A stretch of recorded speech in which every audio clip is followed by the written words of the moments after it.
absolutely. And so being able to also look at it if you have multiple processes.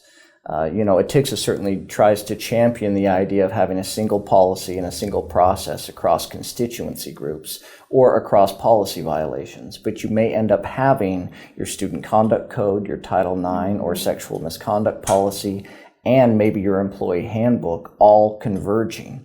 And the preliminary inquiry phase can really help you determine, okay, how are we going to proceed and navigate with this confluence of processes to make sure that we're fair to the parties and appropriately resolving the issue. Right. How do you deal with things like timing issues within preliminary inquiry? I try to be really transparent with people, talking to them about the biggest question is that we always get from someone is, how long is this going to take? That's the first question everyone wants to know. And so I'm always very careful in how I respond to that in a very transparent way. Let people know that the timing is not in our hands, that we try to keep it moving as quickly as possible, definitely, and we commit to that. But the timing can really vary depending on their own availability, the availability of the responding party, the availability of witnesses, and depending on where we're at in the academic cycle,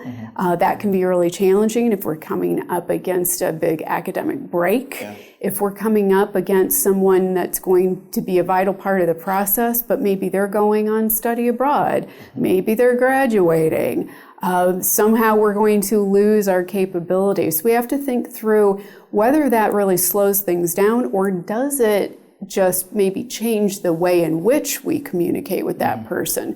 With technology, is there a way we can keep it moving without that person physically being here, but making sure that we're consistent then in that approach, that that's not giving an edge in one way or another.